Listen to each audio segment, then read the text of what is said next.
Hello everybody, welcome back to Let's Play HOI4 Kaiserreich as the Ottomans. Let's continue on from where we last left off. So, we've had our election. The social liberals are now in charge. Apparently we do have a... Yeah, go for concentrated industry, you won. Overall, I think things are going okay. I mean, if you ignore the negative 112 political power, things are going okay. With the government of the Prince Sultan firmly appointed, and newly elected representatives have also taken up their seats in the Chamber of Deputies. After a short speech by the Sultan and the Grand Vizier, the floor was ceremoniously opened. Issues started to come up almost immediately, however, as the deputies of the OHF attacked all points of the new Grand Vizier's speech and called his entire program a disgrace to the subline state and therefore the world. Democracy. So, digital available. What can we do? National populism goes up. So this is for the Turkish nationalist. You are the independents. I don't think I don't think anybody is supportive of the... Are these them opposing us?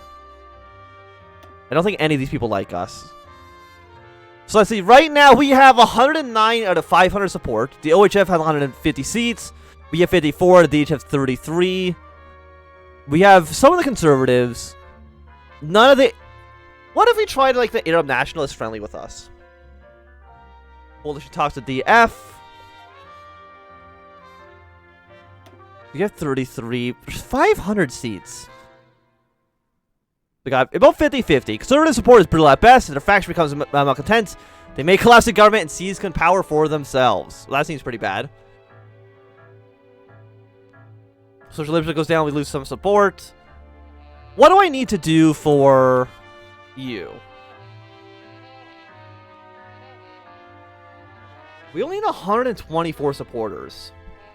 Which, honestly, if we only need 124, and we're currently 109, we're almost already there. Of course, we'll need more support in the future to do other things. Multi-level democracy. Every state unrest will decrease. So this is going to be plus 30 seats. No, yeah, plus 30 seats from us, from the Ottoman Gerrymandere. We're still trying to get you done, but you'll be done in about 20 days. Yeah, so we'll get that finished. What else do we have? Because you're the conservatives, you're the Arab nationalists, the Turkish nationalists hate us, and the independents also do not like us. I don't know what I've done against the independents. I have none of them support us, but... You're for Turkish national, but 10 is not a lot. Factory use 4. But I mean, 10 doesn't do anything for us right now. We're looking for 124. That's the magic number right now. Trouble in Fezzan. You're Fezzan. When Ottoman rule was restored to the Fezzan interior during the middle of the 20s, few accepted it with open arms, and during the subsequent years, the regime in Tripoli decided to maintain a sizable force in the region be too costly. Retreating all troops barred some small garrisons in the urban centers. This has led to an almost entirely autonomous position for the local tribes. They remain discontent, however, and have influenced by the resurgence of Sisi sect. Tribes such as the Al-Wad Muhammad have started to show their resistance to the regime more clearly. Raised Ottoman garrison, refusal to pay taxes, and to be conscripted have caused drastic issues for the few remaining forces in the region. A military expedition from the coast could help restore order in the region, but with such a large economic crisis still reigning, many wonder if it wouldn't be best to withdraw all garrisons and grant the region de facto self-rule. In Tripolitania, there will be less animus to abandon the region as a viable date. It'll increase, or we spend 10,000 manpower. You know, let's send 10,000 manpower in here and see what else it does for us. Yeah, so you're trying to get this one going. We sent in more troops.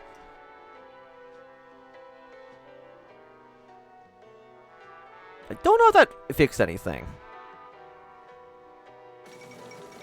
Okay, it looks like the totalists have won a majority in Italy. You know, let's have a talk with the DF and see if maybe we can get some more votes from them. Because I don't know, how does the OHF have so many, like, how do they have so many seats? Like, they have, like, 8% party support. How do they get anything? That's my question here. Okay, so we got our social credit program. Let's follow that up with redistribute Miri land. It's gonna have the conservatives not like us at all. But maybe we can also 30 days.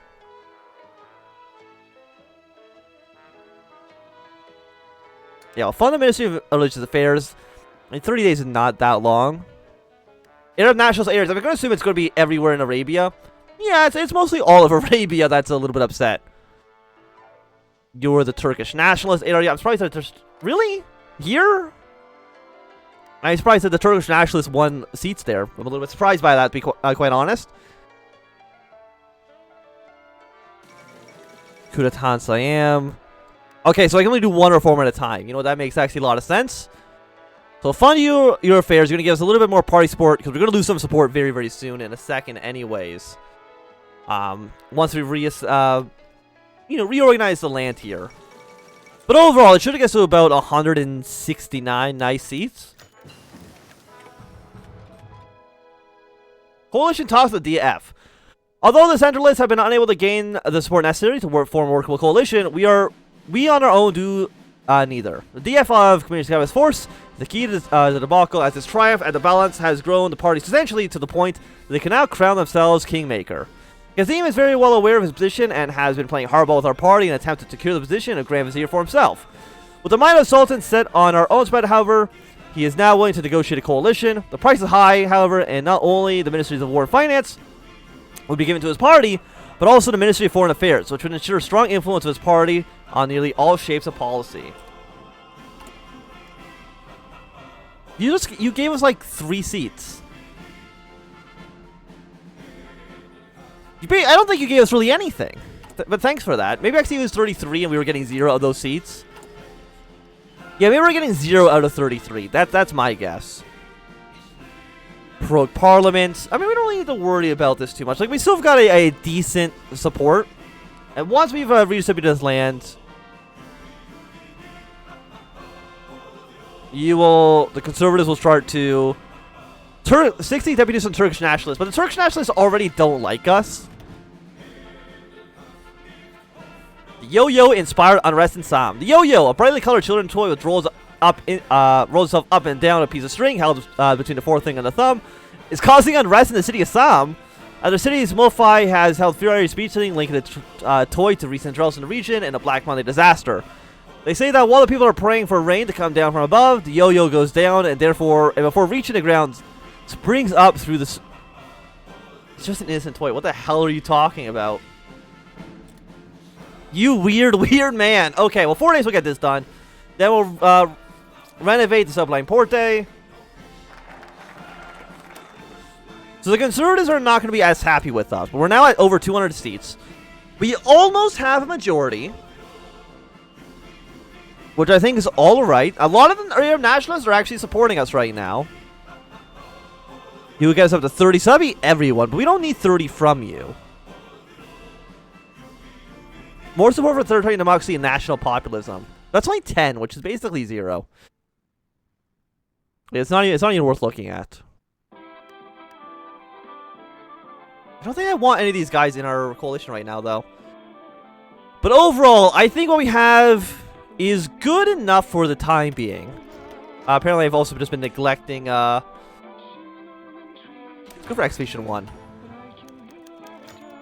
Okay, so an airport's been opened, located in Habaya, just 55 miles west of Baghdad, and named after the infamous Sultan Sima I. The newly created military airport will serve as a center point for Ottoman air operations in Iraq.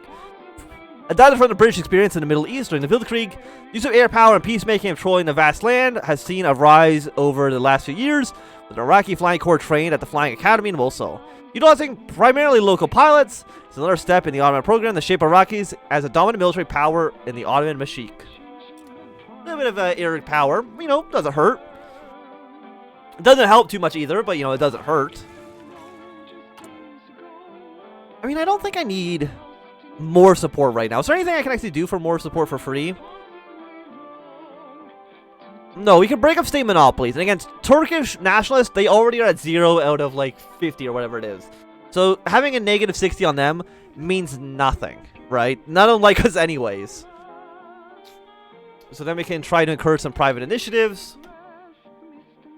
One of the following must be true. In a defensive war, I mean, we can only do any of these things after the main war against the Egyptians anyways.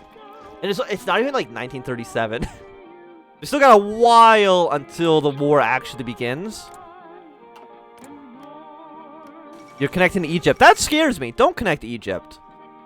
There's been a coup d'etat in Algiers. The junta Patan has fallen to a coup d'etat on his former allies. I guess he can do that anyways.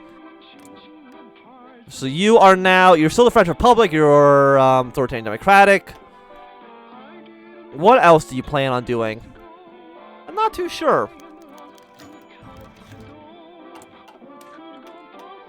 Khalid Bakash take over the Arab Syndicalist Party.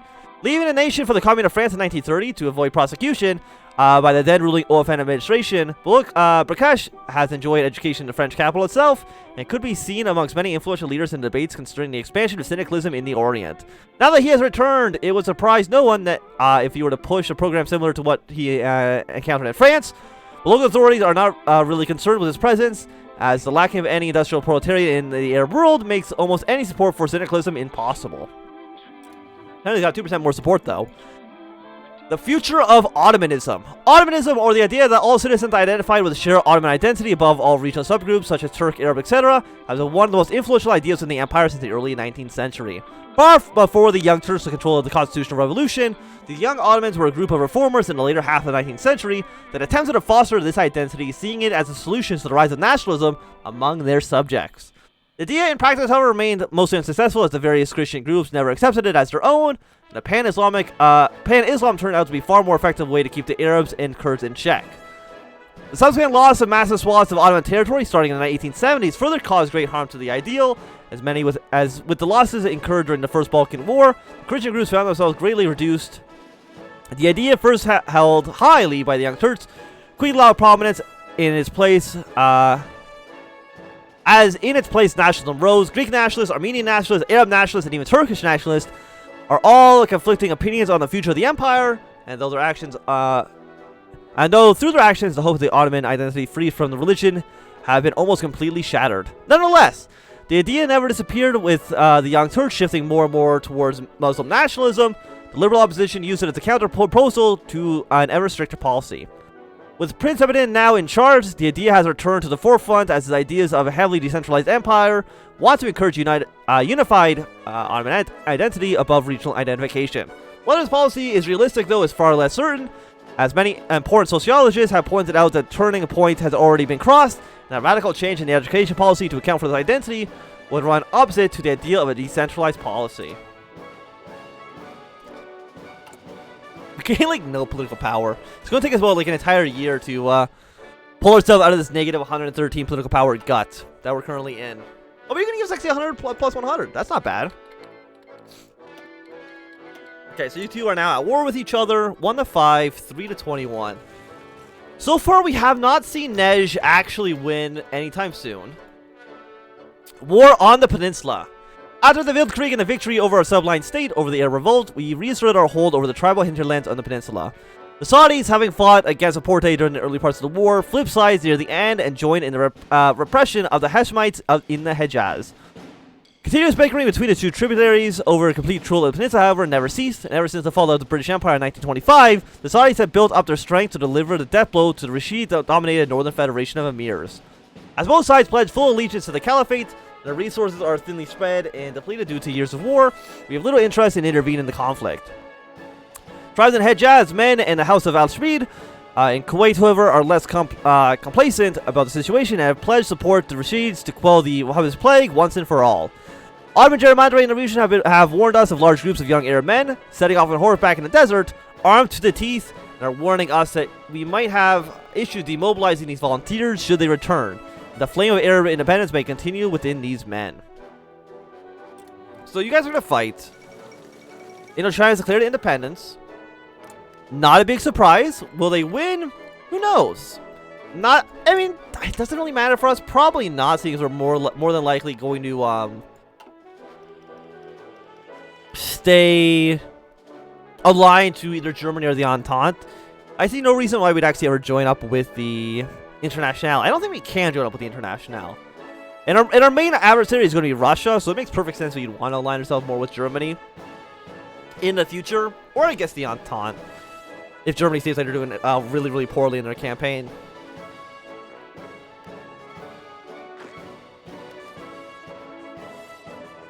I mean, Jamal Shamir looks like they're doing horribly. This is by far the worst we've seen them do in a while. Okay, so we've gotten you done. We can't do anything else quite yet, because we don't have enough interventionalists in the Middle East.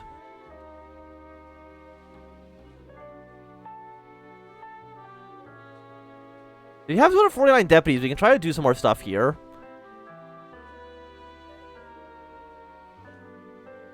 Let's try to invite more people to our faction. Interesting. Do we want to go down this stream more, or do we want to try to intervene in the Middle East as fast as possible? Multi-level democracy. I mean, having unrest go down everywhere doesn't seem like a bad idea. But what do I get down here? Quality before the law. A lot of decrease. The conservatives will be upset with us. Oh no, you're... Okay, that's how we make the actual federation. Maybe we want to push our way down there as fast as possible. So you know what? We need all three of you, right? Yes. So let's go for multi-level democracy first.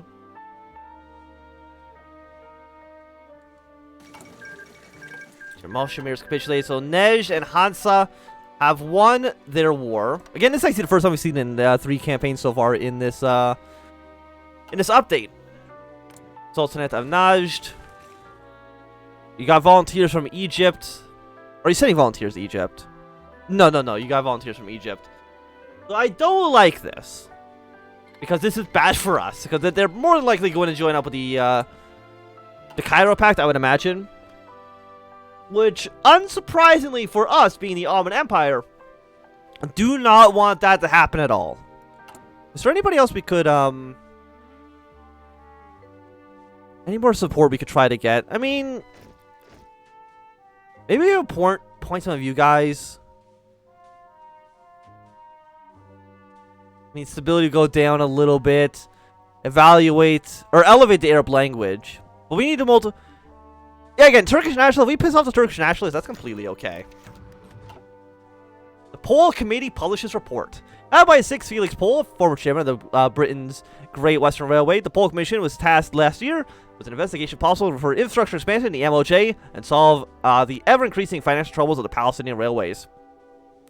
Also tasked with improving the local stations and rails between Jerusalem, Jaffa, and Tel Aviv, the committee has now reported that substantial financial investment will need to be necessary in order to solve congestion issues and the connections to the Ottoman Haifa. It's suggesting the construction of a direct line from Tel Aviv to Jerusalem through Rishon LeZion to a junction with Jerusalem and a line in Nana. Furthermore, the report also criticized the lack of investment in the port at Jaffa, which, due to the hazardous rocks, form a perilous trip for any ocean-going vessel. Therefore, he requested a complete rebuilding of the harbor and extension of the railroad from Jaffa Station to the new harbor zone. It'll do better if it realigns itself with the port, eh? Just letting you do that. And the power of pan-Islamism. Harking back to the origins of Islam itself, the idea of pan-Islamism was brought back to the forefront by the Ottoman sultans in the late 18th century to exert influence over the Muslim subjects of the Tsar and to provide a metaphorical glue to the citizens of the Porte. As the Kaiser saw the Porte as the ultimate ally to weaponize Islam and to point it at his rivals, the Germans focused their efforts in the Ottoman Empire on developing and spreading this ideology in hopes of bringing it to completion when a war with the French broke out once more. Unleashing hordes of angry Muslims, German estimates were talking of hundreds of millions of rebels rising in unison. A circle of Orientalism figures close to the Kaiser saw one key figure in his entire plan: Sultan Caliph of the Ottoman Empire. Though German influence in Turkish statecraft and the education of the new elite centered primarily on the armed forces, the Caliph adopted it as his own and used it to himself to rein in disloyal elements. After the fall of Abdullah II in the 1908 revolution, and with the ascendance of the new regime that wished to pursue a more secular path, the Germans did not give up, and as to the reality of the situation, started to sink in. The CUP ultimately started to openly pursue an Islamic ideology. War arrived on the swords of Dardanelles in 1915, and the calls for jihad were launched shortly after, to little success. The grand romantic scheme of the Kaiser, in which, through his puppet Caliph, he would be able to unleash an unstoppable tide onto his enemies, bore little fruits. The idea wasn't forgotten, however, rather doubling down, as though the networks set up by von Opheim and associates, various schools, forums, and teachers were sent out to all corners of the world to awaken spirits of resistance and solidarity for the Caliph. A large success story of pan-Islamism can be found among the Muslim subjects of the Mashriq, and it ensured a degree of loyalty to the Sultan throughout the Krieg, and would likely have given would be greatly reduced with the efforts of various Islamic groups. This has brought with it, however, a large price, as promoting Muslim solidarity makes it hard to secularize the state and limit the influence of the faith in matters of state. Furthermore, the Islamic rhetoric has spread to Egypt after the end of the war, where in the young nation it found it fertile ground to further develop its ideas and, if necessary, use them against both the Sultan and the Kaiser. So the conservatives are getting a little bit more popular. That's fine, I think. So yeah, once we get you going, you will be more decreased on rest. We don't have enough supporter for you yet. How many more support do we need? We need 249. I mean, 249 is a majority, right? It's actually not, surprisingly. You think it'd be 251, because 251 would be a majority support, but I guess not. Conflicts in Suleimania. The province of Suleimania has always been a point of trouble for the Walis of Mesopotamia, inhabited by a strong Kurdish majority. Many of their sheikhs and guys refuse to implement the reforms and concede authority to the Constantine, and instead hold on strongly to tribal allegiances and the Kurdish tradition. Turkoman expansion towards eastern Mesopotamia and the Syrian exodus and discovery of oil near Mosul and Kirkuk has upset the delicate balance of the region, with various groups attempting to take control over the territory. Inside of Kurdistan, great rivalry also rules as the various tribes are involved in a near constant state of internal conflict based on family, language, and sectarian lines. As the Ottoman state has no desire to let one Kurdish group get stronger than the others, or let them find common ground besides the peninsula, struggle is often encouraged by authorities in Mosul to a detriment of both sides, the Kurds themselves, the remaining Assyrians, and the Turkomans, who were often victims of Kurdish offensives. Lose some stability there. And the reorganization of the Vilayet law. Based on the ideas of the Tazid reformers in the late 19th century, with special credit to Mirza Pasha, the old Vilayet system was replaced by a system based around the Vilayets, Sanjaks, and Khazars.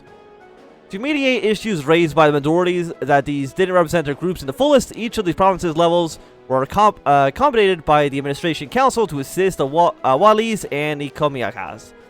Definitely how you say that. In practice, however, the solution would do little, as the combination of corruption, incompetence, and reliance on the Vilayets on instructions to the capital would lead to a wide array of issues, making them mostly ineffective. In an attempt to combat the inefficiency and increase their input of regular citizens in the governing of their immediate surroundings, the council on the Vilayet level will be expanded into the full regional parliaments, which will serve under the federal government, but will have the power and ethno-religious diversity required to effectively cater to the issues posed by the Vilayet. Furthermore, the Sanjak level will be abolished to avoid unnecessary administrative bloat, but will be reinstated in specific Vilayets in the provincial assembly deemed it necessary. The Wali, or governor, will be democratically elected among the people of Vilayet and be confirmed in his position by the Sultan through a Rad. And the elections for the provincial assembly and the Wali will be held every 4 years in between two federal elections. So I think at this point it's going to be a good time for us to... Well, first let's break up state monopolies.